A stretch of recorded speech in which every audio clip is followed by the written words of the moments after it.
The Exorcist is the most horrific, most hostile, most hilarious horror movie I've ever seen. You know about this horrific face from watching this classic. Me? I was terrified of this possessed girl ever since I was a child. It was rough having to keep the mouse in that scary maze only to get...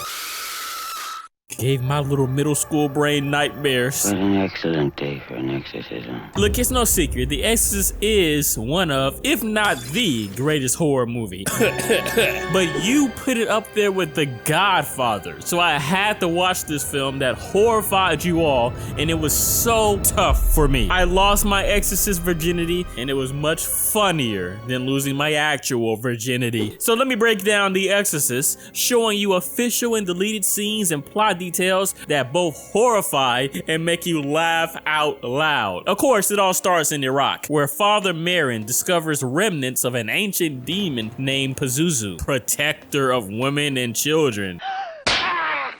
Damn, yes, how chivalrous of him. You know what's really crazy? You know Father Merrin's actor, Max von Sydow, was only in his early 40s, but he sat in that makeup chair for hours to look 40 years older. Father Merrin is reminded of a battle between Pazuzu from years before, shown in the sequel, Exorcist: The Beginning. At first glance, it seems like digging that ancient adult toy from the ground is what beckons that dirty demon from hell. But maybe it's always been here, keeping tabs on the priests who beat him before. Ew, that statue of his has an erect snake dingling. For evil to defeat good, this ugly sucker needs a weak-minded priest to press on. And what better nerd priest than the Father Karras, all the way in random Washington, D.C. He's losing his faith, losing his mind, and losing his mother. It's not a nursing home, Ma, it's a retirement community. Sopranos reference. All this while, Chris McNeil, the famous actress, is out living like Will Smith in Bel Air, but her daughter, Reagan, is kinda lonely and plays with a Ouija board all day. This beckons the demon Pazuzu to take her over. Pazuzu possessed her from the Ouija board and not this ancient piece of rock that years of storytelling told me would be important. It's funny, but apparently Jamie Lee Curtis could have played as Reagan, but her mother, Janet Leigh, wouldn't let her star in this classic horror. I love how Chris gets terrified checking on rats in the attic. Her candle literally said, "Flame on," like Johnny Storm, but she instead blames her housekeeper here for scaring her. Now we're gonna get into the really funny parts of the greatest horror movie, pioneering some classic tactics of low lighting to bathe us in dread and fear of the supernatural hiding in the shadows. Father Karras' mother gets admitted to Smith Grove. She's sleeping next to Michael Myers in them. It's like Arkham Asylum for old ladies where you hope they don't try and break out, or Batman. Well, why does Pazuzu look like a dweeb? At a dinner party, she tells someone that they're gonna die and then relieves herself in front of everyone. I love how Mama decides to get on the bed with Reagan instead of dragging her off Satan's mattress. But it's time for the scariest scene of all. The doctors do tests on Reagan to see if anything is physically wrong with her, and I never seen tests like this before. Like, what? They stick a needle in her neck and have blood shooting everywhere. They couldn't put her to sleep first? It feel like human rights are being violated. Did this scene kind of make you cringe as much as it made me? It's like she's getting bullied and they gotta steal her lunch money.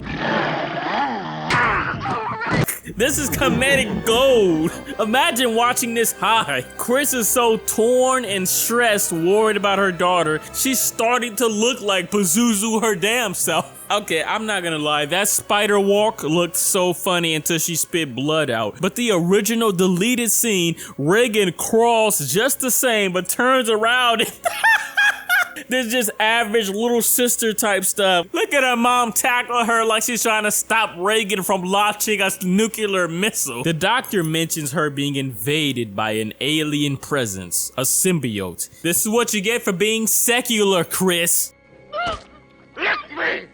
Okay, maybe that was pretty disturbing. Still, the crucifix scene where possessed Reagan stabs herself down there with it is one of the most disturbing to this day. Legitimately, this scene is one of the most messed up movie scenes, especially since Linda Blair, Reagan's actress, was only 14. In the Exorcist book, the crucifix scene is much more messed up, in which not only Reagan injures herself but has a big O while doing it. Plus, she knocks her mother back, which actually hurt Chris's actress in real life pretty bad. Alright, now it's time for the fated meeting. Father Karras meets Chris. Finally, it's like Jon Snow meets Daenerys, and they collude on getting that ghost out of Reagan. But he's ignoring the signs. Granted, we all look like that in the morning, especially you watching, so it's not too believable that she has a demon in her, even when she's over here drawing blasphemy. Damn, just getting green goo all over yourself is enough proof for the entire Catholic Church to start an exorcism. That goo wasn't supposed to hit Father Karras' face, but looks like that shot was too good to leave out. It's like Nickelodeon. What an excellent day for an exorcism. Them trying to talk to Pazuzu is like trying to figure out what's going on in Charles Manson's head. Because Pazuzu is ancient and smart and deceitful. The boy's a liar. Part 2. But Reagan is asking for help. She's stuck in her own body. The horror of being stuck in your own body is next level. The movie is called The Exorcist, not The Exorcism. That means the movie is more so about Father Karras than it is about Reagan and Pazuzu. She was just a pawn to erode his faith further. Or The Exorcist could refer to Father Merrin. He is at the top of the cast list. He is also on the cover of the movie arriving to the house, and they gave him a mystical welcoming full circle from his introduction, only to die like 10 minutes later. Stick your up her ass. Is that the worst that a 1,000-year-old demon can say? I heard more grotesque stuff in middle school. Ugh, what a nasty time. What's also funny is that before they dubbed in the voice of Pazuzu, voiced by Mercedes McCambridge, Reagan's actress was also saying the foul language parts. I'm sorry, I can't get terrified of this. But it is terrifying. Oh no, she's become Super Saiyan Broly. Just admit it, evil won, like it always does. Fuck him, Garrus, from the street. Okay, that's enough middle school demon humor. Yes, unfortunately, the Exorcist died. I find the scene disturbing because well, the way Pazuzu sits watching is funny, but it's disturbing because an experienced exorcist died just trying to stop Pazuzu. How is Father Karras, who barely has any faith left, going to save this girl and stop this powerful demon? Yeah, that'll do. Use them boxer blows. Father Karras tells the demon to take him, and it does. He gained his faith back, and with his last will, throws himself out of a window to save Reagan. Despite his crisis of faith, he gains it back and sacrifices himself similar to the Most High himself to defeat the demon. Good barely won. It was pretty disturbing to see Father Dyer here deliver the last rites to Father Karras, even as he's a red mess on the ground, barely conscious. But the Exorcist won. He beat Pazuzu for now, and Reagan doesn't remember any of it. And her body also doesn't remember any of that trauma she was put in. Good wins again. I want to say I love the theme of motherhood in this movie. Whenever I watch horror films, I'm on the lookout for good parents. Chris was a good mother, had an excellent relationship with her daughter